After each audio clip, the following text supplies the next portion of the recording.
নমস্কার বন্ধুরা, Dimpy with cooking চ্যানেলে আরও একটি নতুন রেসিপি দেখার জন্য সবাইকে অনেক অনেক স্বাগত।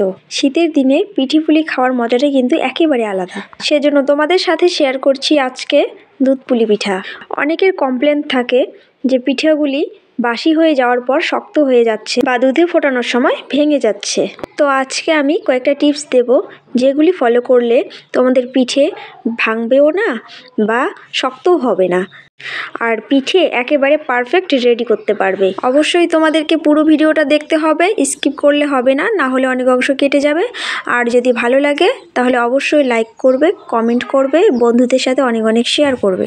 আর নতুন বন্ধু হয়ে থাকলে আমার চ্যানেলটিকে সাবস্ক্রাইব করে রাখবে। তো চলো দেরি না করে ভিডিওটা শুরু করছি।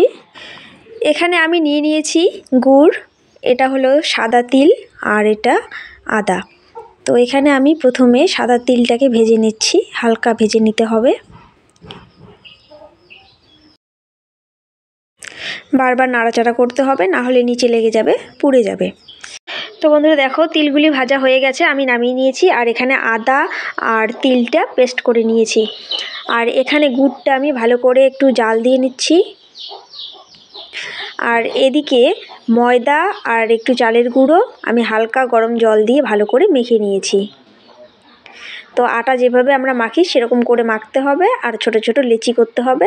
তো আমার লেচিগুলি প্রথমে বড় হয়ে গেছিলো, পরে আমি ছোট করে নিয়েছি, তো তোমরা ছোট করে নেবে। তো দুই হাত দিয়ে এরকম করে বানাতে হবে। তো এখন আঙুলের সাহায্যে এরকম করে চারপাশে ঘুরিয়ে ঘুরিয়ে এরকম করে একটা বাটির আকারে তৈরি করে নিতে হবে। একটু বেশি পাতলা করলে হবে না, ফেটে যাবে, আবার বেশি মোটা করলেও হবে না, ভালো লাগবে না। তো দেখো বাটির মতো হয়ে গেছে। এখন আমি তিল আর আদা দিয়ে যে পুরটা করেছিলাম সেই পুরটা দিয়ে দিচ্ছি। একটু একটু করে দেব, ভালো করে বসিয়ে দেব, না হলে বের হয়ে যাবে। তো এরপরে আঙুল দিয়ে এভাবে চেপে চেপে মুখটা বন্ধ করে দেব। তো দেখো বন্ধুরা, মুখটা বন্ধ করে দেওয়া হয়ে গেছে। এভাবে আমি একটা একটা করে অনেকগুলি বানিয়ে নেব। তো তোমাদেরকে আরও একটা বানিয়ে দেখাচ্ছি। দেখো, আঙুল দিয়ে এভাবে বাটির আকার করে নিতে হবে। বেশি পাতলা করলে চলবে না, বেশি আবার মোটাও করা যাবে না কিন্তু। তো দেখো বাটিটা আমার রেডি হয়ে গেছে। সেই পুরটা দিয়ে দিচ্ছি। ভালো করে এভাবে মুখটা চেপে চেপে বন্ধ করে দেব, যাতে পুরটা বাইরে বেরিয়ে না আসে। তো বন্ধুরা একই রকম করে আমি সব পিঠে এভাবে বানিয়ে নেব।